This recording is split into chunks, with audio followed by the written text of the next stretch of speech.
Hello, everybody, and welcome to the Padres EVT Podcast. In Focus is one of our brand new shows here on the EVT News Media Network. This is your host, Diego Garcia. Joining me is staff writer Willy Warren, and we have a very special guest today, straight out of MLB Pipeline, a man who covers a ton of farm system. This guy is hands, knuckles deep in the prospect world, so we are very glad to have him with us, Mr. Sam Dykstra. Sam, how are you doing today? I'm good. I feel like I should have washed my hands after that introduction, but no, I'm good. It's a very busy time for us with top 100s coming out this Friday and top 10 positional lists, but that just means baseball season's right around the corner, so I'll certainly take that. Very exciting time of year for sure. So we're going to start with probably the most easy question of all time. What is the state of the Padres farm system right now? Because we watch the games, we'll cover the minor league games on a daily basis. We get to see these guys, but from someone who doesn't see it every day and might not have that, from someone who might see it differently from how we do, what is your perspective on the system right now? Yeah, I would say thin. I don't want to say barren because that's not fair to some of the guys up top. And we know the way the Padres develop internally, right? There are going to be some guys who we don't feel very good about right now who are going to really pop. Like who's going to be that next Miguel Mendez, for example. There's probably somebody in that system who's going to be that dude. We just don't see it right now. We really like Cruz, Schoolcraft, Ethan Salas, for all his bugaboo and injuries. And I'm sure we'll get into that at some point on the show. Is still one of the most promising catching prospects in baseball, maybe top 20 or so. So there's some interesting pieces for sure. And I'm interested to see what that next step is going to be. But when we do our farm system rankings and we update them here in a few weeks, it drops off really quick here. There's a couple interesting names up top, and then there's just a ton of questions or guys who are relief prospects, and that's never a great sign. Obviously, the reason for that is they made a ton of trades. They made my life difficult as somebody who has to completely update the top 30 on trade deadline day. And Leo DeVries is moved before I even enter the office. But the way they develop guys, it's always going to be at least somewhat interesting in San Diego. All right. So this system is in a really interesting state. You mentioned some of the headlining guys. I know Willie and I have talked individually about some of the guys that we see having big years. We talked about that on our last show. So I'll let Willie lead us off with our next topic. So one of the guys that we really want to talk about today is Jagger Haynes, big kind of bulky left-handed pitcher who doesn't throw too hard. He kind of lost some velocity from when he first came up, but he had a pretty solid season at Double-A in 2025, and we were just would you say he's trending upwards or trending downwards in terms of a prospect? Yeah, that's an interesting one. I would say upwards. I feel pretty safe saying he's going to be a top 10 prospect in the system. And again, that's in part because of the thinness of the system, but also, the positive growth that he showed at Double-A. He was going to be kind of an interesting 40-man case for me, right? Somebody who, was going to be eligible this year. The fact that he's actually been pitching the last few years, he's back up 100 innings. ERA is not stellar. The swing and miss isn't great. The control isn't there, but at least you can see somewhat of a starter with that average fastball velo, the really good slider, and makings of a changeup. So what's that next step for him? Does he go back to San Antonio? Do they send him to El Paso? My guess would be you send him back to San Antonio, make him post a 3.2 ERA, right? And really force the issue before you push the AAA ball on him and send him to some of those really scary places to pitch in the Pacific Coast League. But considering where he was just a few years ago in terms of just not pitching, the arrow is certainly up on Jagger Haynes. I think that's a really interesting point. Sorry to cut you off. Go ahead. It's a really interesting point. Yeah. Sorry. You go ahead. Okay. It's just for him, he got absolutely crushed by right-handed hitters at Double-A. He let up over one a home run per 9 innings. That's kind of like the one thing I'd love to see before he makes that jump, because I'm sure he'll be in the discussion to make the jump at the start of the season. But definitely, Diego, you also mentioned him pitching maybe more backwards to kind of open up some more ways to get, right-handed hitters out. But that's definitely like the kind of aspect that we want to see before he makes that jump. And I think that's an important point too. I think sometimes, especially, in my line of work, we get too caught up in just pitching grades, and you view them almost like video game numbers. Like, oh, he's got it. We obviously talk in the 20 to 80 scale, but in video game points, it's like, oh, it's got a 92 slider on 0 to 100. That's good. And it's like, well, if you don't sequence it well, people are going to figure it out, especially at the upper levels. So pitching backwards could certainly help. Getting a better third pitch could certainly help. I'll be interested to see how that goes. But yeah, I think there's just too much left for him to prove in the Texas League before he really gets there. The other thing too, though, is like if he's already been Rule 5 eligible, you kind of need to push him out and find out really what you have here. If he's going to be somebody who you do protect next year or not. So that might be part of the calculus. And one thing what we're always talking about with San Diego prospects, right, is that they're going to be pushed aggressively. It really doesn't matter who they are. Like they don't normally take it safe with guys. So even in cases like this where you might send him back to San Antonio, I might send him back to San Antonio, AJ Preller might do something different. Mm-hmm. I think that's a really important point that you bring up. And I think that's a great way to segue into, one of our other topics is catching in this system. They just drafted 2 high upside catchers in Ty Harvey, Truett Madonna. They've still got guys like Lamar King Jr. down in the system. So even including Ethan Salas, who is probably the golden goose of this crop, where do you see their catching depth, at least on the minor league level? Yeah, it's definitely enviable. I'll put it that way. I'll be fascinated to see how they make this work with Harvey and Madonna. Like what happens, where do they send those guys out? Because they're both super young. Do they send them both to Elsinore? Do they hold somebody back in the Arizona Complex League? Because I think in both cases, you want those guys getting a decent amount of catching reps. Now, maybe that's easier to do, where it's one guy catching 4 days a week, or 4 days a week, the other one catching 2, and then you flip it the week after that. If you send them both to the Cal League, that'll be interesting. But catching can be such a crapshoot at times that you want depth there. You want depth anywhere up the middle, but especially at catching, given what we've seen with Ethan Salas, even the quote unquote sure things could break down. So the more options, the more lottery tickets you get, the better at that position. And, as much as we thought like Luis Camposano could be that guy, that hasn't worked out either. So you need to keep plugging away with it. Harvey's an interesting pick. Madonna's an interesting pick. They really reinforce that position. And, I keep hearing every time I ask Padres folks about like, who's somebody you guys are high on internally, they continue to really like Lamar King. Went to the Arizona Fall League. I think they just wanted him in that environment to see how he responded. He's obviously had some injury issues early on in his career. I wouldn't be surprised if he's somebody who really pops this year after setting that foundation in 2025. Yeah, I think that's a great point with Lamar King. I know he's one of these guys who's been kind of on the list the last couple of years, kind of a mainstay because, he has the upside for this. And, one of the things that, us as outsiders who don't really get to see the creation of, these big lists, like be it Pipeline or Baseball America, is like, when you make that list, it's kind of like the easy way to ask this is how do you make it? But like, what sort of balance do you go with? Because, projectability clearly plays a big role. Performance is another thing. And then sometimes we think like, oh, is he really high because like he's a first round pick? Like what's the, like, how do you balance these considerations when creating such a list? Yeah. One thing I will always tell people everywhere I go, no matter whether it's a top 100 or a top 30 or a top 10 positional list, there is no golden list. People kind of expect that it's almost like Moses walking up the mountain to get the 10 commandments and coming down. Like there's some golden list on Mount Sinai somewhere that we're all just trying to achieve. We're not going to know what the perfect list would have been until 10, 15, maybe even 20 years from now. And the best thing you can do is try to weigh as many things as possible. Trying to just put it into a program and having it spit out a number isn't going to work necessarily for this. So yeah, I'm balancing upside, but I'm also balancing floor. I'm balancing current tools with projectable tools. I'm balancing who is somebody who actually showed out last year and who's somebody who maybe didn't, but has injuries. Somebody like Cale Fountain, who, I still believe in. I still think there could be a lot of power there, but he's somebody who's had Tommy John surgery and is now coming off knee surgery. So he's had to deal with a lot.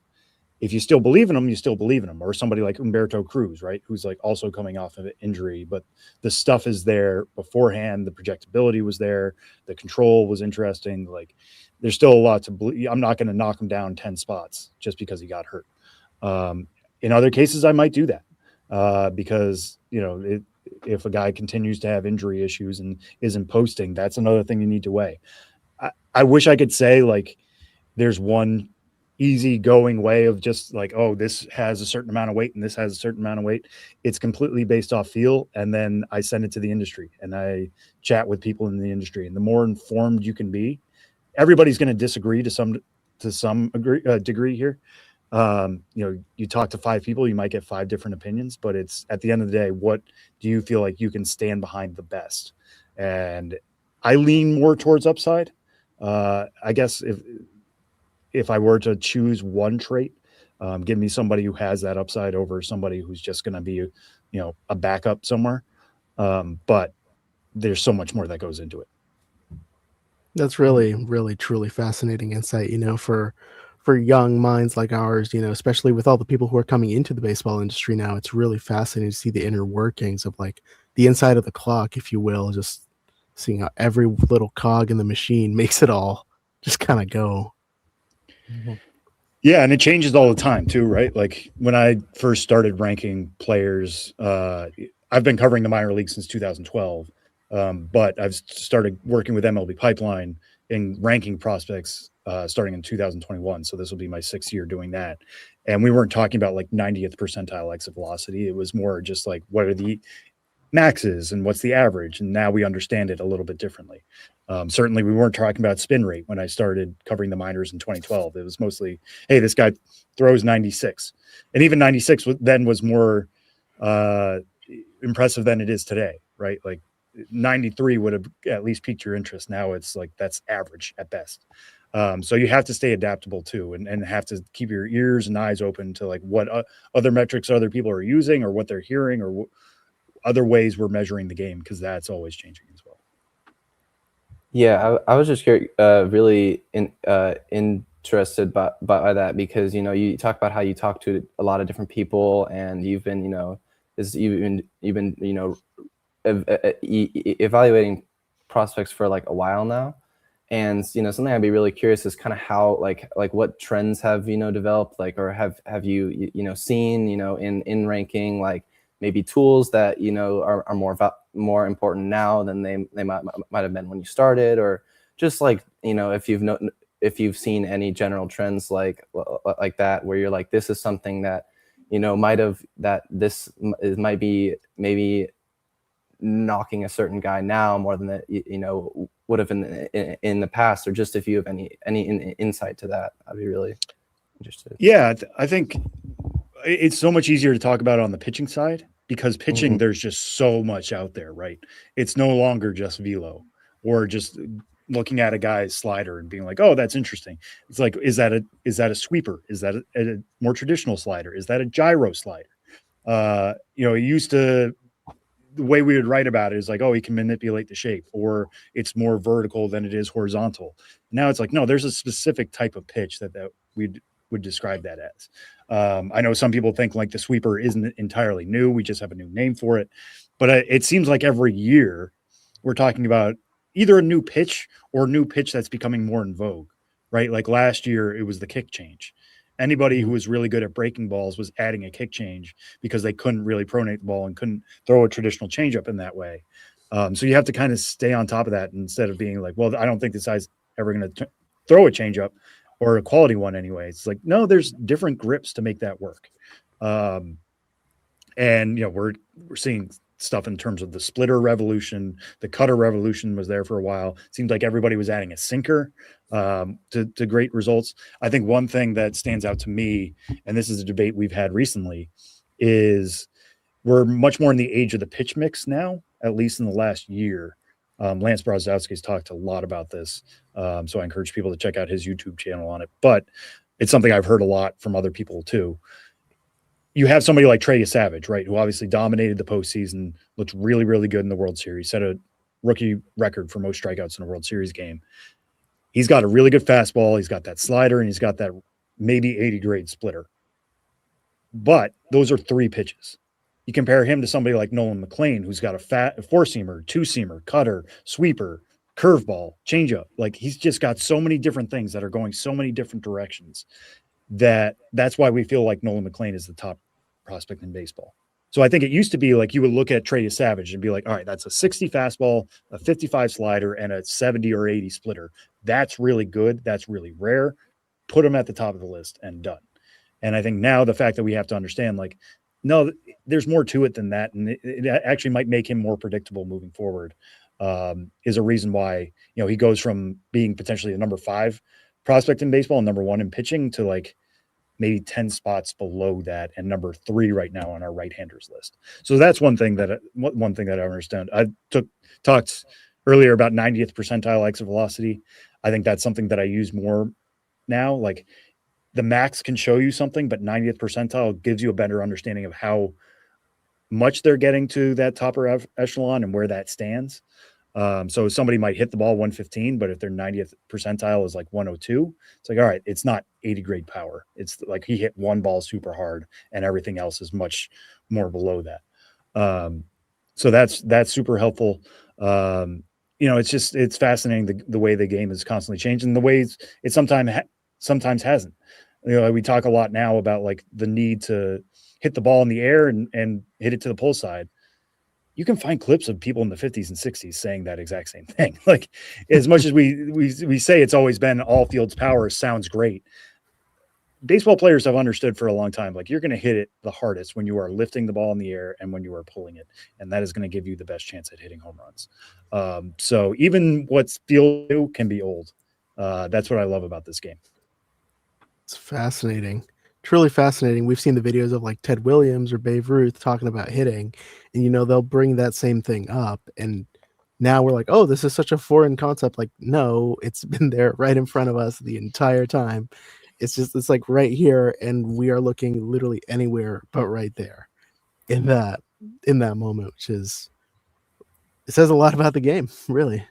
Yeah, and I want to stress too, like, not everybody needs to pull and lift the ball. Like, that's you see some mistakes, like Brett Beatty with the Mets, for example. For the longest time, people said his biggest problem as a prospect was that he didn't do that, and then he tried to do it, and then he was hitting everything on top and not getting under the ball the way he wanted, or it was catchable fly balls. It's not one size fits all by any means. But that is something we talk about. Like, the ones who are really good at that, I have a better feeling can get into their in-game power for sure. That's a great point. Mm-hmm. So speaking of hitters, there's a lot of, like, in this system, like, a lot of the hitters are more on the younger side. We're talking like A ball, rookie ball, or even high A. There's a couple of guys who are kind of coming up. Like, one of the guys that I really have been on his train for about a year now is Braden Carpathia, who I believe you logged at number 30. Mm-hmm. From kind of watching him every day, he seems like a hit the ball to all fields kind of guy, but the power really is to the pull side. I'd love to get your opinion on what is his upside as a prospect. Yeah, he's definitely somebody who's going to be raised a couple spots when we do our updated lists. I'm still very much in the process of that, but I feel comfortable that he's not going to be just at number 30. Carpathios is fascinating because obviously his backstory is very interesting. Somebody who didn't go to a big program. I think I was talking to his dad. His dad was surprised that he signed where he did. Like, he could have gone to college, but he's like, I don't think college is right for me. This is an opportunity as an undrafted pick to just sign with a team that wants me. And I know that there are people with the Padres of like, if this works, this is going to be one of our best stories. But watching him in the Arizona Fall League, so much of his batted ball is to the opposite field, which, again, like, if you are a certain type of hitter, that's something to take pride in. You can get balls on the outside, you can clear them out. That is a skill. You are not rolling them over to second. That being said, I would like to see him hit more to the pull side. That is my biggest question with him, because he's somebody who's going to be playing in a corner. He's got the arm for right field, but he's going to be playing in a corner. He's going to need to be able to slug a bit. And, what happens when guys are eating him up inside and he's, fisting balls to short? Like, that's not going to work. So I would like to see him make that adjustment. We'll see how it goes, but he's certainly put himself on the map with last year. Getting sent to the Arizona Fall League was a nice little treat for him at the end of the year, mixing it in with some of the best prospects in baseball. And yeah, we'll see how it goes this year, with him back in the upper minors. Thank you so much for that insight. I'm going to hand it off to Willy for our next. I know he's got some good stuff to ask, so I'll let him take it here. Yeah, this one's a little more has a little more juice in it, but we wanted to get we're really intrigued by your initial report on Cruz Schoolcraft, because from the outside perspective, there's a lot of people who don't believe as much in the breaking ball, and one of the more bigger points on your report was that you liked it, and not only that you liked it, you also thought it could carry over to improving his heaters as well. And so I'd love to hear if you have any insight to just like what you love about that pitch that could make it a seriously effective third offering. Yeah, well, that's an interesting one, because I will say that report comes from Jim Callis and Jonathan Mayo, our two draft gurus, who are obviously covering the draft wall to wall every year. Whenever a player gets drafted, we pretty much just plaster their draft report over, at least in the midseason. Like, I will be updating that. And I think as I sit right now, looking at the grades on him, we've got him up to 97. I know he's been up to 99 since then. The fastball will stay at 60. Slider might be 50 overall. And the changeup, I think, will go up to 60. What he was showing in that brief Lake Elsinore outing, I mean, the changeup was getting swing and miss left and right. And guys who throw that quality changeup, the lower levels, you just don't see it. So it would not shock me at all if he just blows through the Cal League and the Midwest League, because that changeup is so good. I do have, it's a 2-plane slider. How is that going to work? We'll see how it goes.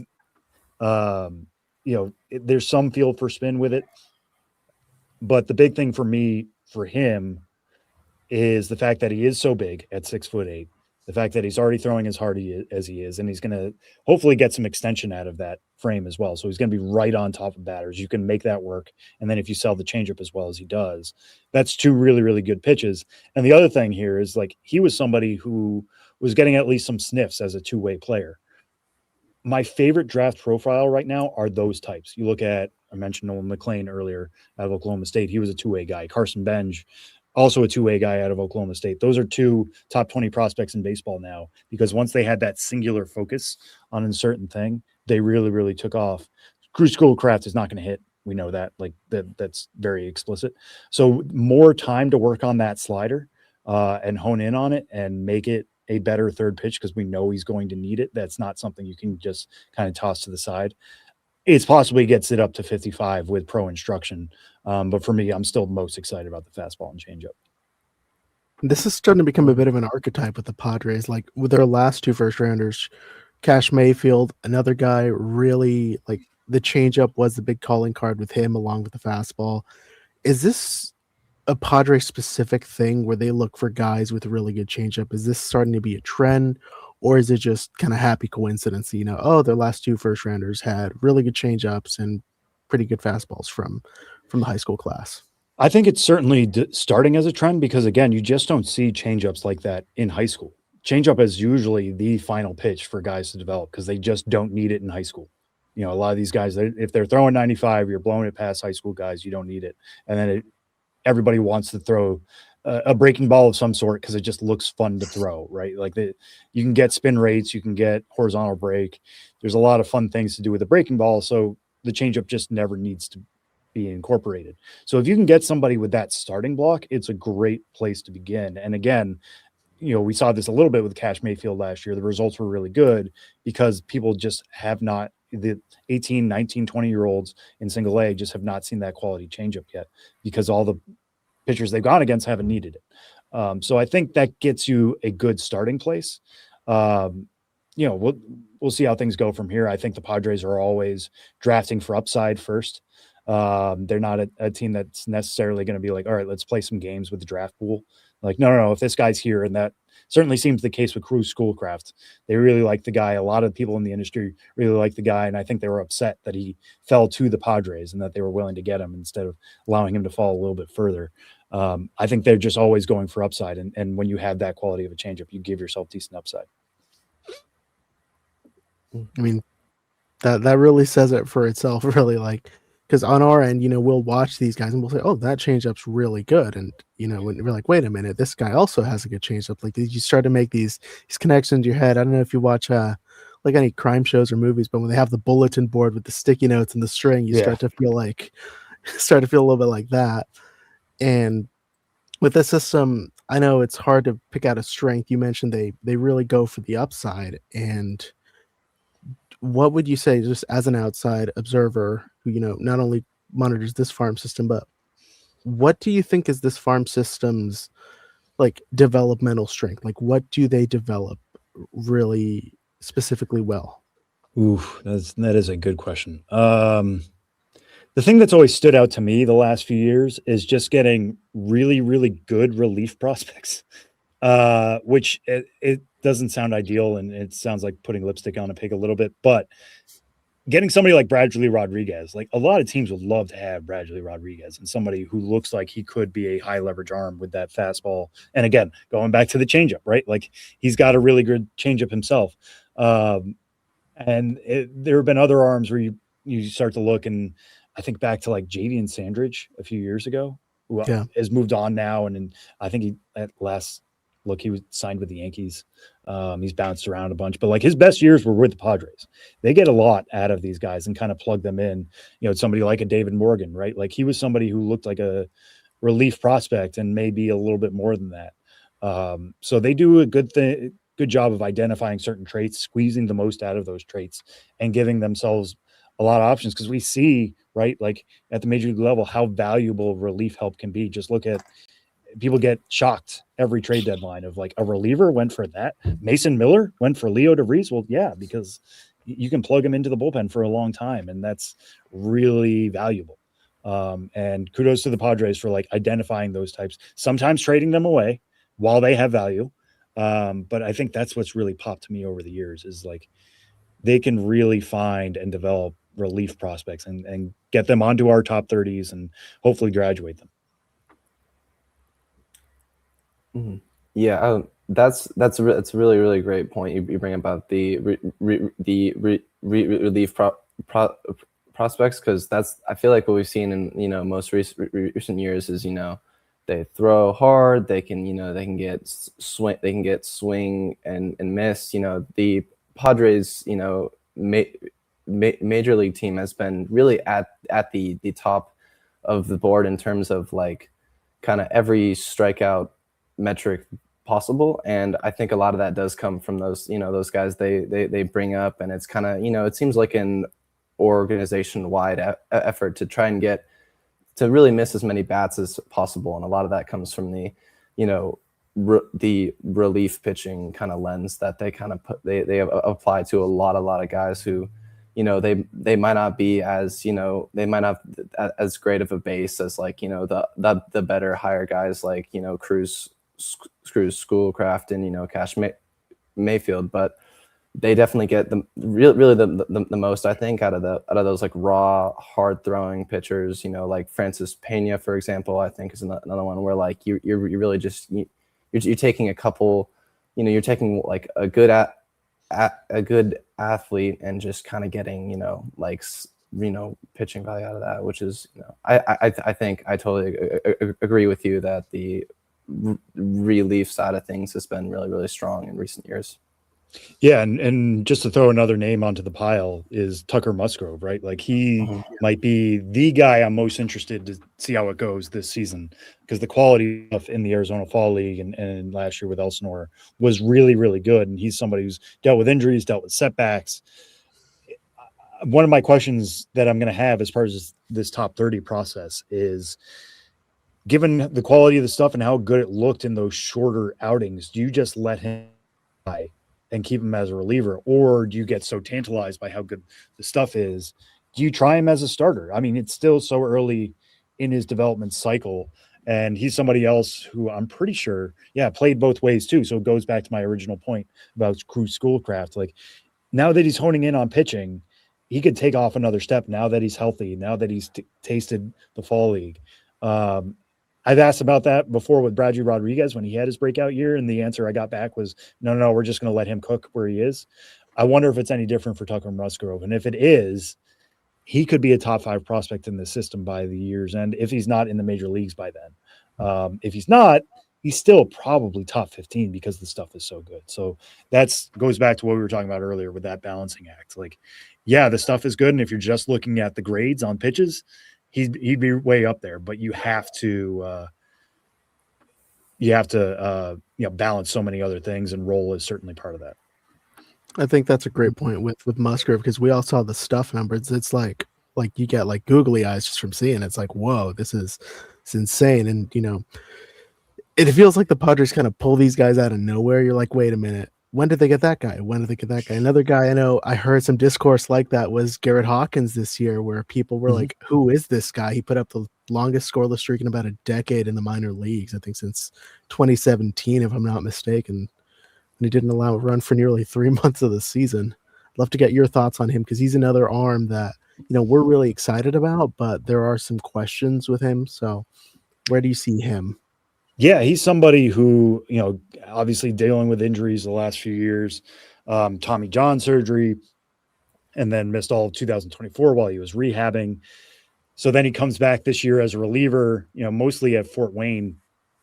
And you start to think like, okay, it's Fort Wayne. Like, I know he's ended the year in San Antonio, but this is a Rule 5 year for him.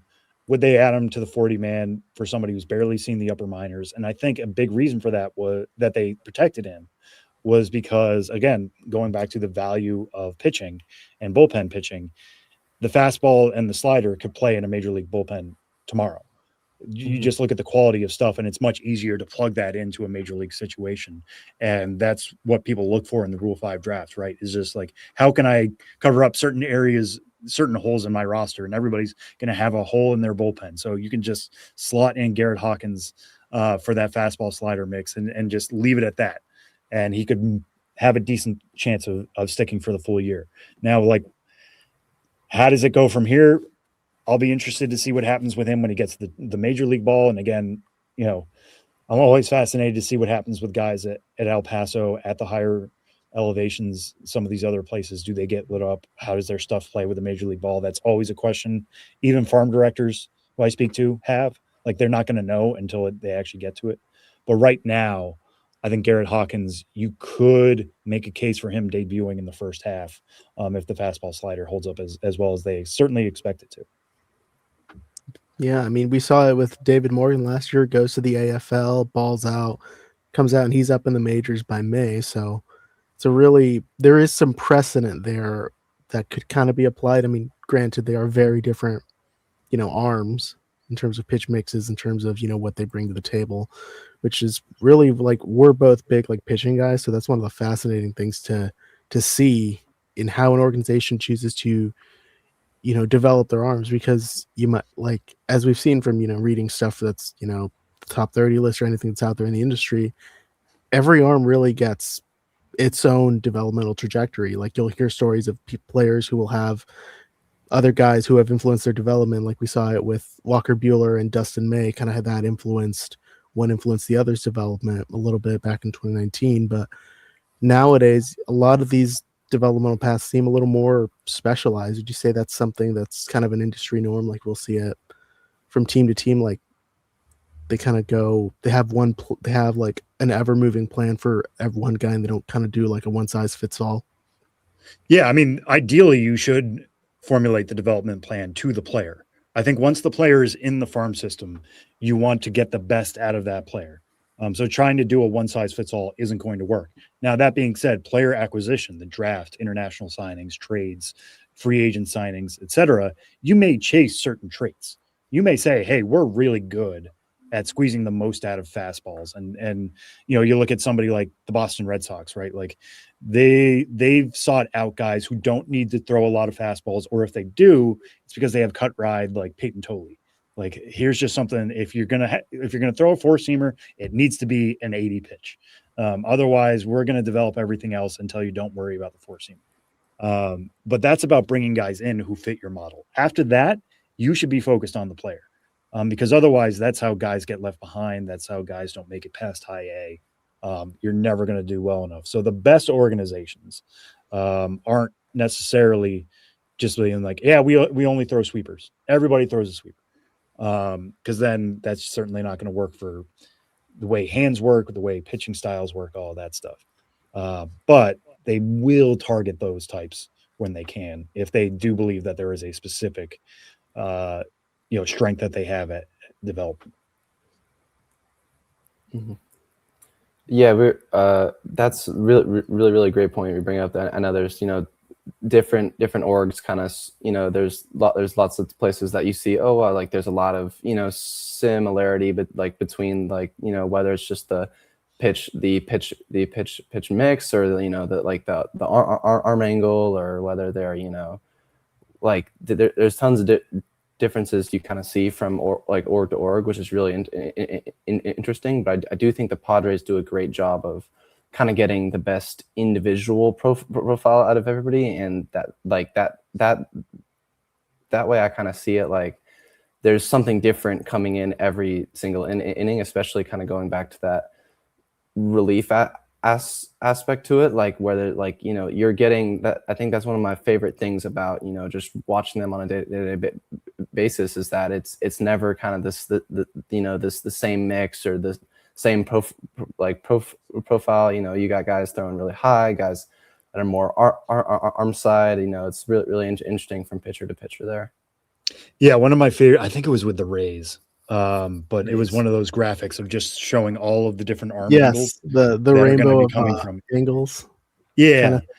And I think that speaks to that you're saying. Like, if you are just going to pitch to only or develop one pitch type or one type of pitcher, well, then every batter is going to know what's coming regardless of whether you're bringing a fresh arm or not. And then when you try to search for like, hey, we need this type of pitcher. Oh, wait, we only have guys who throw cutters. Like, then you're going to have to go back into the market and trade pitchers to find, to fill those holes. So the more you can develop different types, the better of an organization, the deeper of an organization, the more diverse of an organization you're going to be. And that's only going to be helpful. And, for all the bugaboos I have about like the Padres having a thin system right now, that's because they traded guys away. They made prospects who are desirable to other teams, right? Like some of the deals that they made last year could have been, the other teams could have come over the top and beat them, but they had the better prospect packages, or they were offering more prospects, which certainly could have been it too.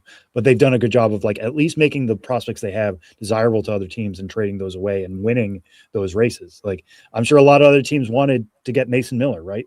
Only one team had Leo DeVries. That worked. And credit to the Padres for identifying DeVries years ago as an international player, signing him and developing him to the point where he's a top 5 prospect in baseball. That's fast. That's truly interesting. Like, because you have that insight from organizations and hearing a lot of these things, because a lot of these sort of trade deals don't get like thrown out to the general public. But hearing that whole side of things, in terms of at least the international side of things, is really interesting. And it makes it a little bit less of a jarring U-turn to the topic I kind of want to take us to, which is the international signings. I know that that's a whole other avenue that has to be accounted for in, creating a top 30 list, prospect evaluation. The guys that they signed last year, we're talking guys like David Coronil, Joan de la Cruz, these sorts of guys.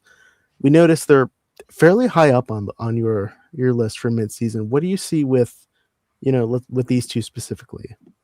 Yeah, with Coronil, I mean, he was somebody who, I think this is just mostly about projection. He's a really good defender. And the bat didn't quite come around the Dominican Summer League. He's going to be somebody who's outside the top 10, probably outside the top 15 when I do the update here in a little bit. You just want to at least see him perform better than a 541 OPS in the DSL before we get super aggressive, even in a thin league or a thin system like this. But the fact that he is a good defender, can play the left side of the infield, that's not easy to do either. So that gives him at least some floor. So I think that's what I'm most intrigued about with him last year. And I think, some of the data, him only being as young as he is, 18 years old, just turned 18 in October.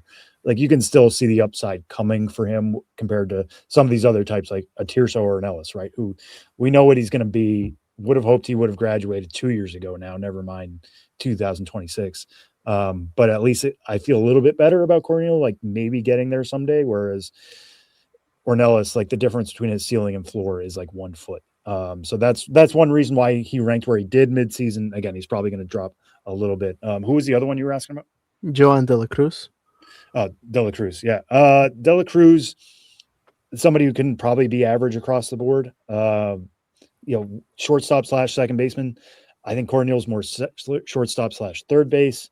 So he has the upside of being a guy in the middle of the diamond, which is certainly good. More patient than Corneal was. His OBP above 470 last year. That's certainly promising. How is he going to handle the Arizona complex? We'll see. But he's somebody who has earned the right to at least see stateside. I think Corneal, again, like I don't want to say he's going to be held back because it's the Padres. They could get super aggressive with him regardless if they like him enough. But De La Cruz has certainly pushed for, an OBP driven profile in the middle of the diamond. That's pretty valuable in its own right. So what happens when he's going up against guys with better command? That's always the big question we have for players coming out of the DSL. And staying on the DSL, how does because I can imagine I don't know if you all get like live data from the DSL. I can only imagine how it must be to kind of assess players there in terms of level of competition, how they're performing compared to stateside where it feels like there's TrackMan in every stadium. Yeah, I mean, there is data out there. I mean, they're trying to understand their players the best they can too. A lot of that I have to get from internal or external sourcing. Like it's not obviously publicly available in the same way StatCast is in AAA or Florida State League, and it's not even available. I have Synergy, and we don't get DSL for Synergy. So it's a lot of checking in other ways, hearing from scouts, hearing from evaluators within the org, externally, that kind of thing. But they are getting data on those guys down there. There's no doubt about it. I mean, somebody like Juan Sanchez, the Toronto Blue Jays, is somebody we just put on our top 10 third base list because the data was so good coming out of the DSL last year. Go back to Jesus Made, the Milwaukee Brewers a year ago. We put him in the top 100 because the DSL data so good. Josué Gonzalez of the San Francisco Giants, same way. So it's out there. It just takes some digging to get to. And yeah, going even farther past just the DSL to something even more recent, it's obviously very, very, very tough, to, kind of weigh what the international signings look like from, our kind of view here, And I was curious what you've seen so far from the two biggest signings, Joniel Hernandez and Diego Serna so far. Because I mean, yeah. I mean, Hernandez is maybe the more interesting one to me. He was somebody who ranked in our top 50 international list. Jesse Boric does that. He talked about him having a whippy type of right-handed swing. There's some power in there. Can play shortstop. I know Chris Kemp with the Padres is on record about this, saying like they think he's somebody who can stick up the middle, and when he's got that power, there's a lot to dream on there. Again, like this is all way early stuff. It's not a Leo DeVries or an Ethan Salas a few years ago, who was just like, oh, well, this guy's so good, they should push him aggressively. Like it's all projection with Hernandez. And then with Serna, I'm pretty interested because like guys like this who have international experience, like the fastball might just be average. It's only 90 to 92, which actually would be below average, but he's somebody who's already pitched in the World Cup. It seems like they like that a lot. The fact that he's throwing strikes.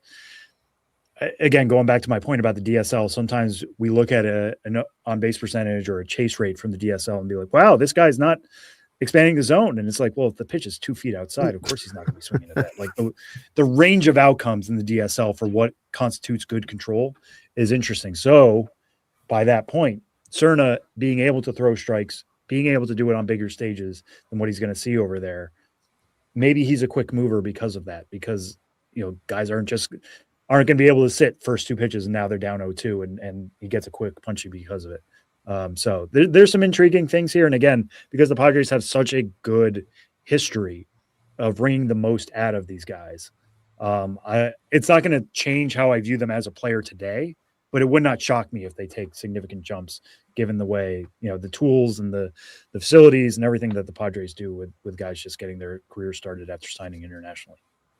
I'm sure that our listeners are going to be very grateful to hear that, get to know a little more about those guys, because we cover them, but we only have so much available at our disposal. So hearing these things coming from within the organization or external sources is just truly, it's another level of insight. And to the people listening, this is why you listen to this show. And staying on international waters, there's a couple of arms who we're looking at in this system who are really just intriguing. Lang Hong Soo and Brian Balzer. I know they got them, I believe, in last year's international class.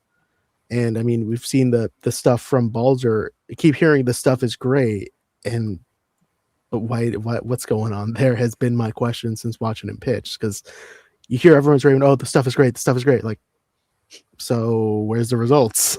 Right.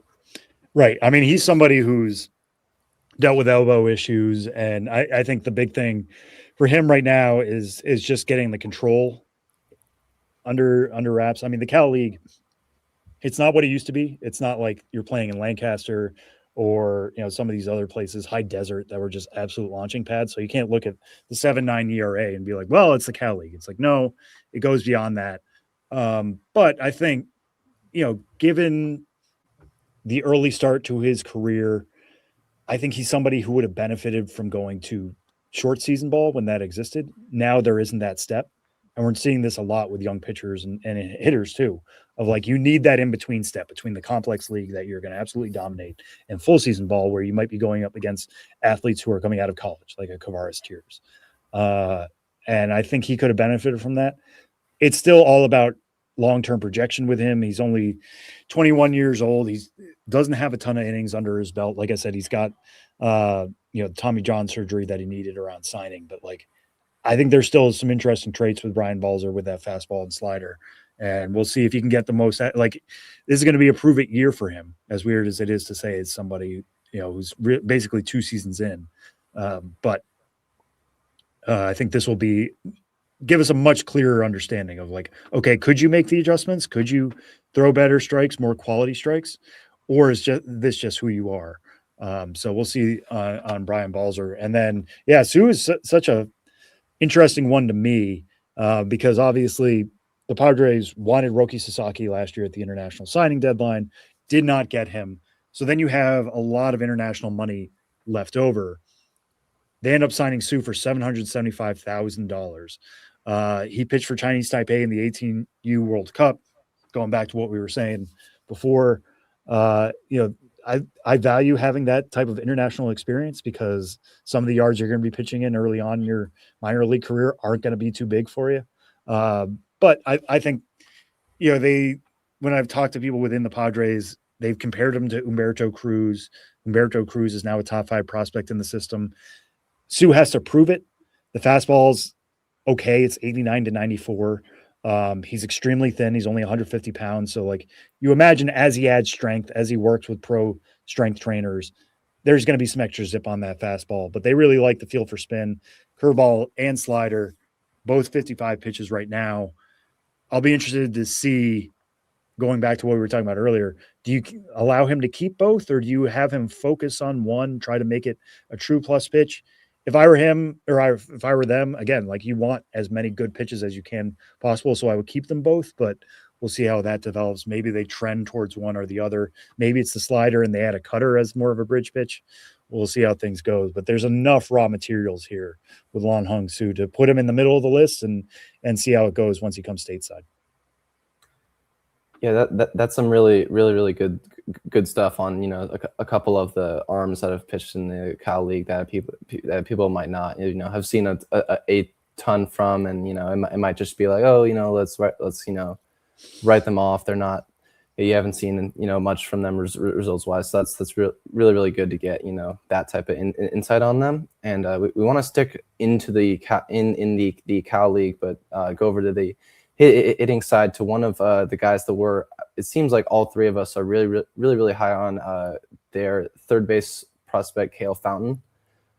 It's one of the, arguably, I think, like the biggest power tool in the entire system, but it's also extremely volatile,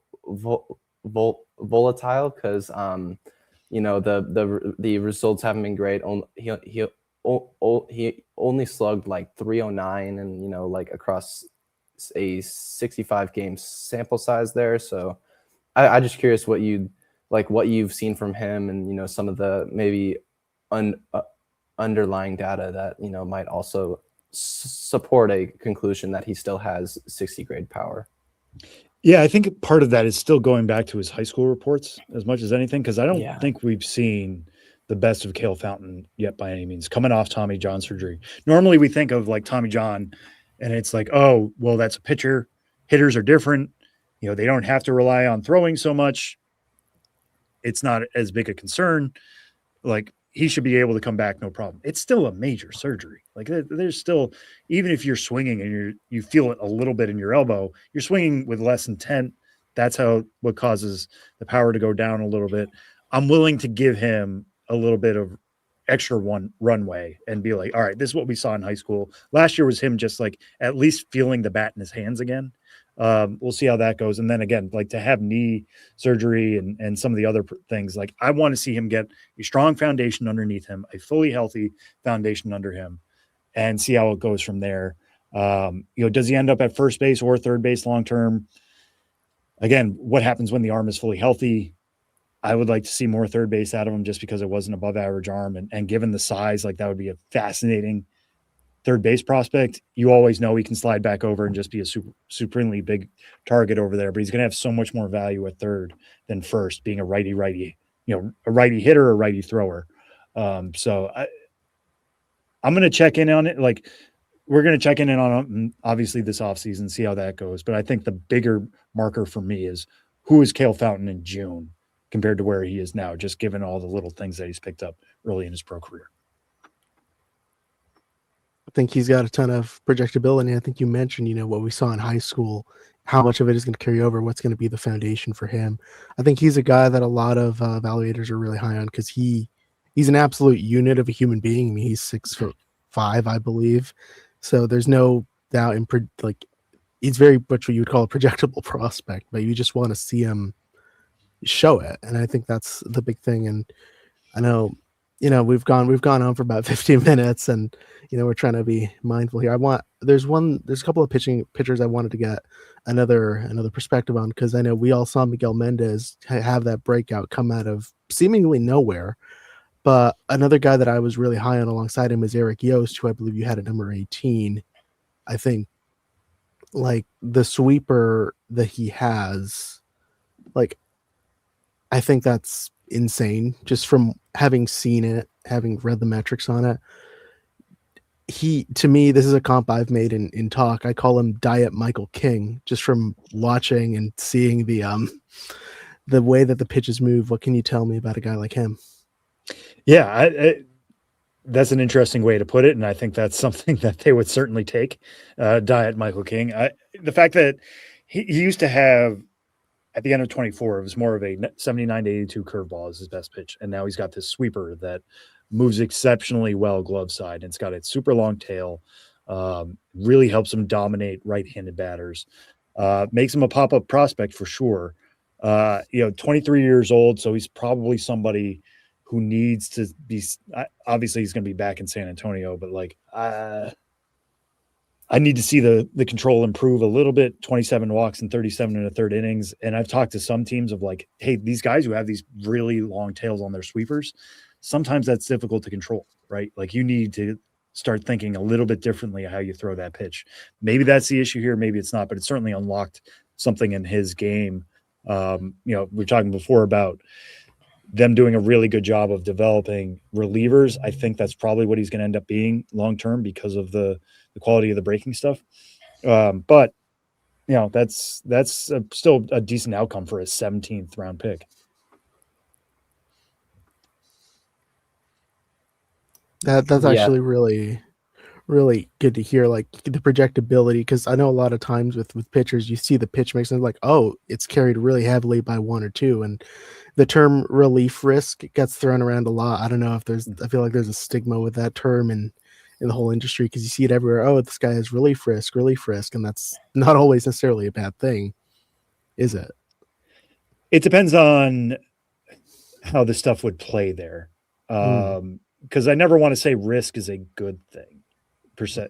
I think there are people like, for example, and this is going to hit, especially on this show, Harleen Susana is somebody I was writing up for our top 100 list today.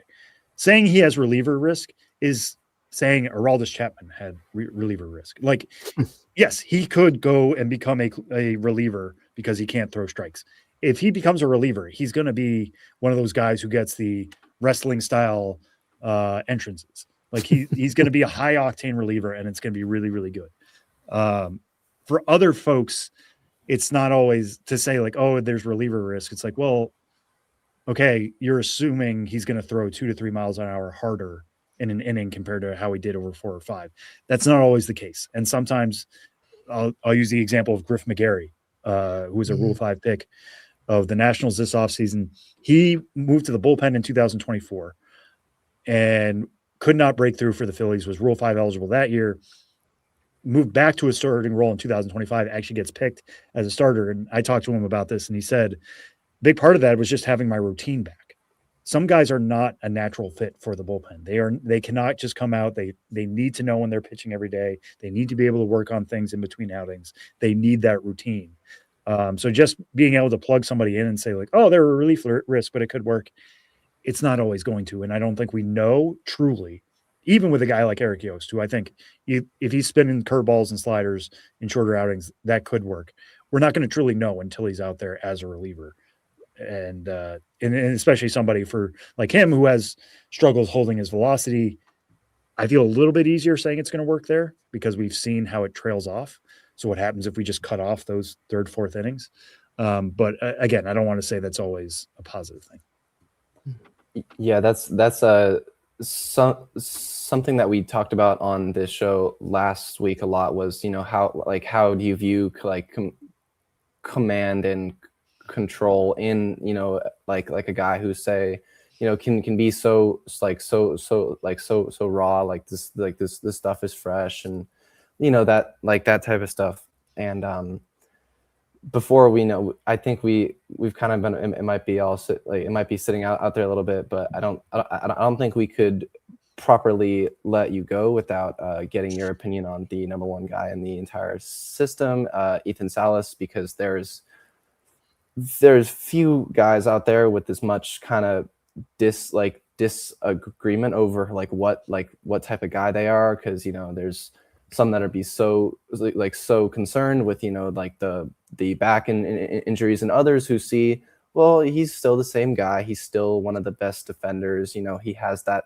floor about as big as a floor as any guy, and at any catching prospect in the minor leagues. And so I just want to get your take on him and like the development he's made over his time so far. Yeah, he is one of the most fascinating prospects I think in baseball. Just because when we put together our top 100 and we sought industry feedback, he was somebody who we heard a lot about, where it's just like, shrug, I don't know what to do with that guy. Because we're going on 2 years now, 2 full seasons in which he has not produced. First in Fort Wayne because of struggle, like he was supremely young, being shipped out to IA, probably shouldn't have been there, but made some nice adjustments in the second half and kind of held his own in the Arizona Fall League. But like the numbers are the numbers. He was not somebody demanding to be promoted. They did it anyways. Had a back injury, was supposed to go to the Fall League. They ended up holding him back. Sounds like he's healthy this offseason, but we just haven't seen it. And then you start to get questions of like, well, catching is one of the most demanding positions, if not the most demanding position in baseball. It may even be one of the most demanding in all of sports, because not only do you have to worry about hitting, you have to worry about getting into a crouch every pitch. You have to worry about working with pitchers and a different pitcher, or like 5 different pitchers every game. There's just so many different things that a catcher has to deal with.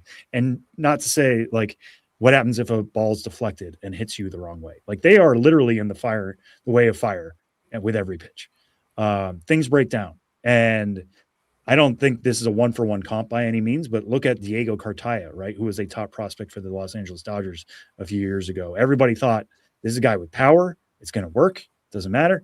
And it's like, well, so much was asked of him that even that thing that we thought gave him a decent floor broke down. So how it's now on Ethan Salas, and the Padres to get him healthy enough and to prove that the bat can hold up over a full season. And it's still a question mark until it's proven. Again, like, I think the defense is good enough, and it's going to be plus eventually. But like, how does the back affect the power? Is he going to be able to get to that point where when he signed, we thought he was a potential plus power bat? Is that ever going to come back? I don't know.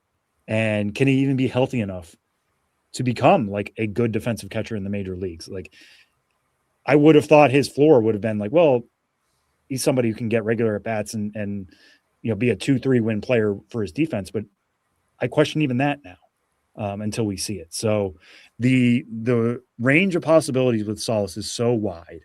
It is so early in his career, as crazy it is to say, because it feels like he's been around for 6 years now.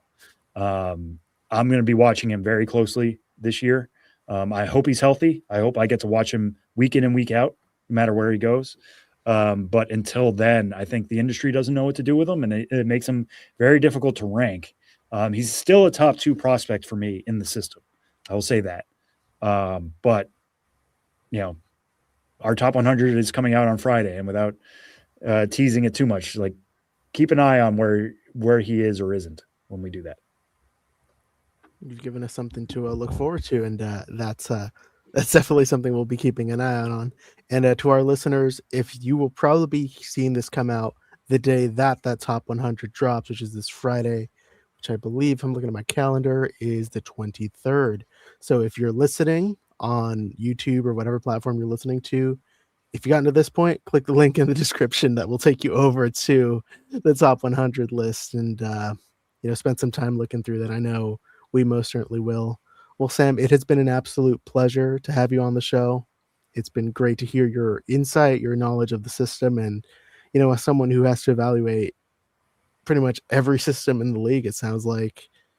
Thank you for sparing an hour of your time to go through this one specific one and kind of walk us through what you've seen.